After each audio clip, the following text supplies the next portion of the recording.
This is KGW News at Sunrise. Our top story this morning is last night's shooting on Portland's east side, where police shot and killed a man who officers say fired at them first. We'll share what led up to the exchange of gunfire in just a minute. Plus, a Vancouver vintage store owner says she is out thousands of dollars in jewelry, some of it dating back about 100 years. Ahead on Sunrise, how people are stepping in to help her.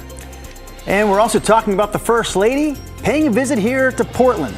Details on Jill Biden's visit coming up in just a few minutes. Good Tuesday morning to you. Yep. For think a about second, it. I know, I had to think about Did it. you want to slip out and say Friday? I wanted to.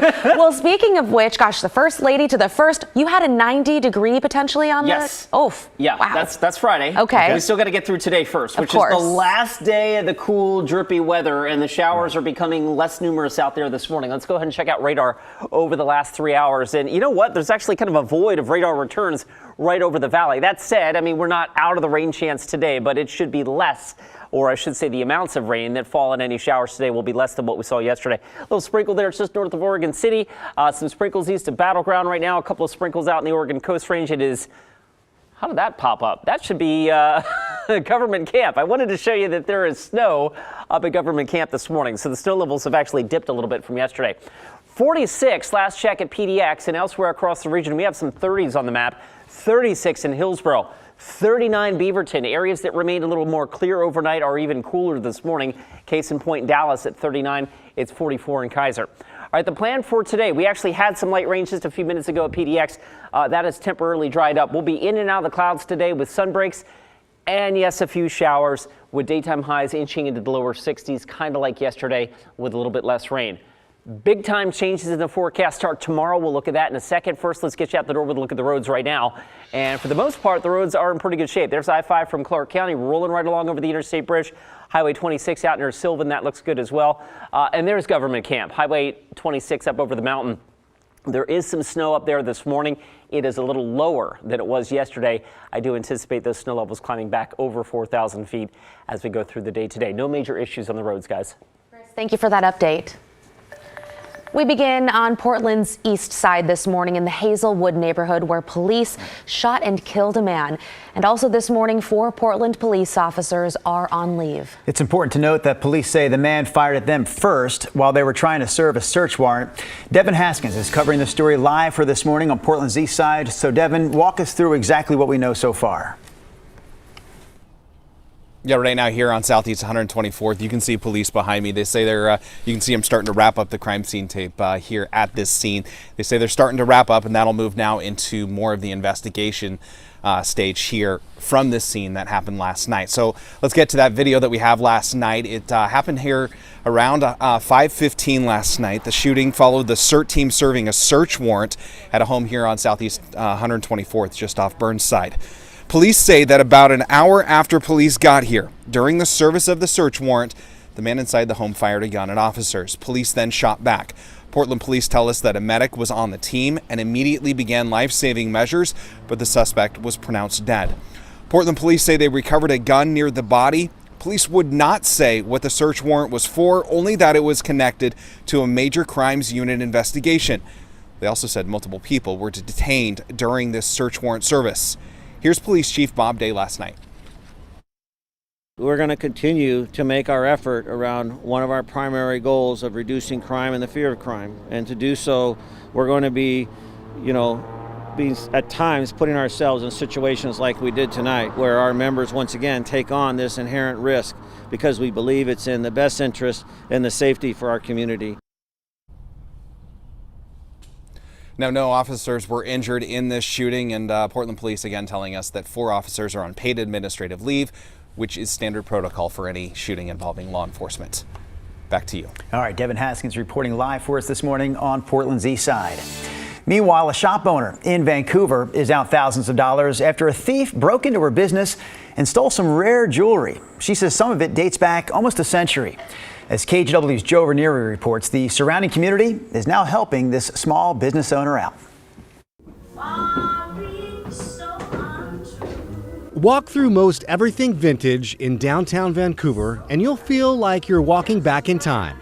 From a Letterman sweater dating back to the 40s to a vintage projector, they have just about everything. I think the hardest thing is most likely that person had been in the store and you just don't know who they are. What owner Elisa Tetral doesn't have anymore, My cost in that jewelry is around $4,000. her vintage jewelry that was stolen last week, some that was from the 1920s. You can see kind of crowbar marks on the door. So basically they had just pushed and bent the door jamb and just wedged it open enough to get in. She doesn't have any security cameras, but she expects whoever was behind the break-in knew what they were looking for. Then I looked inside my jewelry case and noticed that they had swiped 2 rows of jewelry.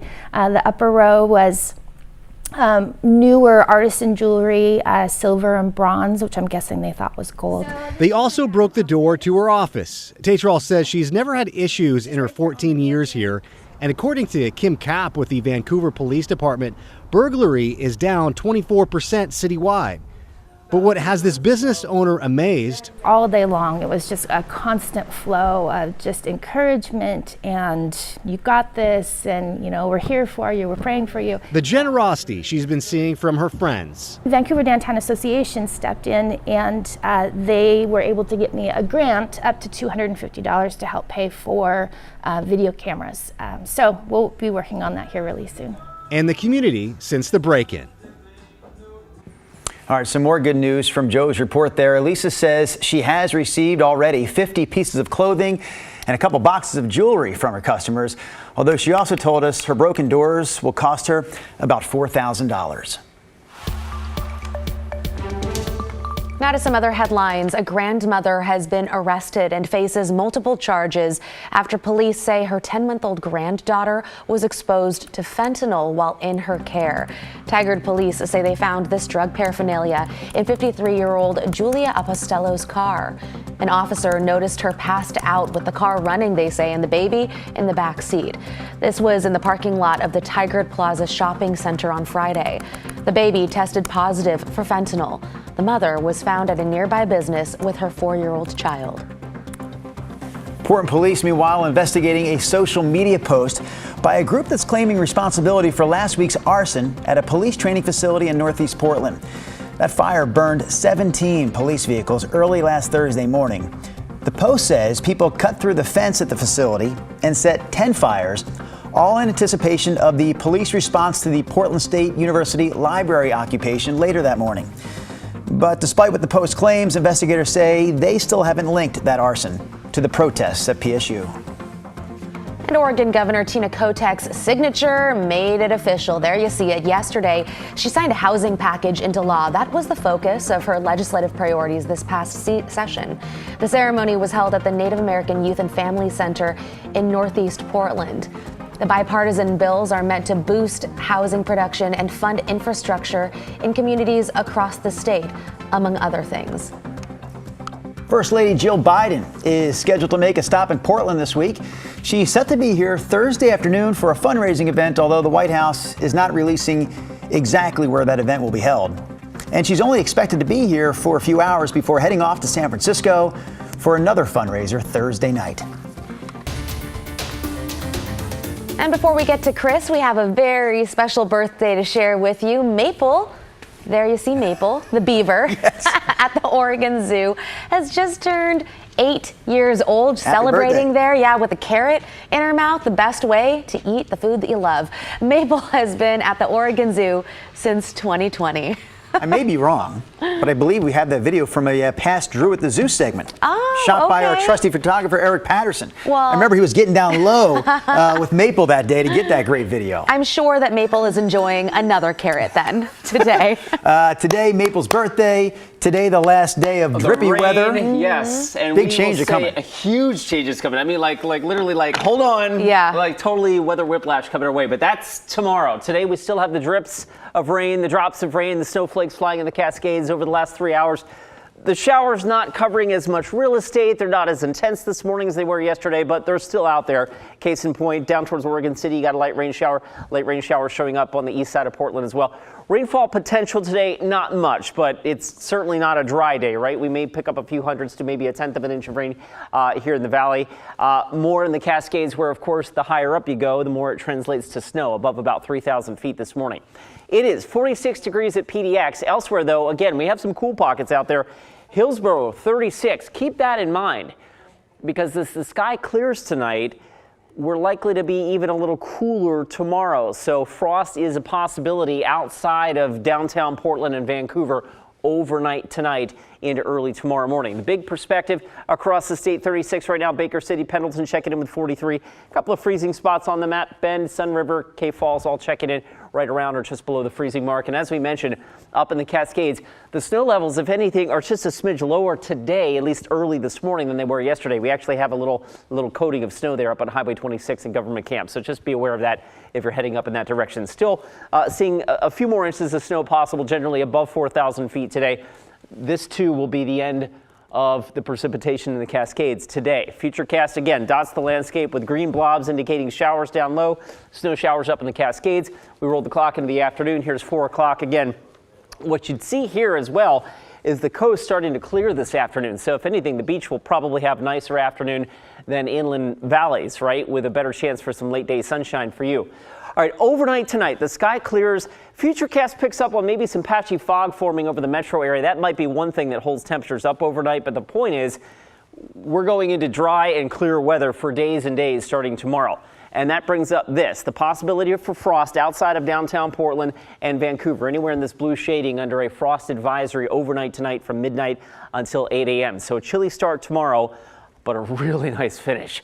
All right, 60 this afternoon, maybe 62 here in Portland. Overnight tonight, again, temperatures dip down into the low 40s, maybe 40 in Portland, maybe mid 30s as you get away from downtown. So a chilly, potentially frosty start tomorrow, and then a nice recovery into the upper 60s to near 70 degrees on Wednesday. And then we go from spring right into summer. Check this out. 84 degrees on Thursday. The record high for Thursday, by the way, is 87. I now have us at 90 on Friday. Record high is 89. And we might do it again on Saturday. Mother's Day. We'll be looking for a break on Mother's Day. Back down to about 80 degrees with sunshine for all the moms on Sunday. Mom's saying, can you turn the heat down a little bit, Just please? a little bit. Thank you, Chris.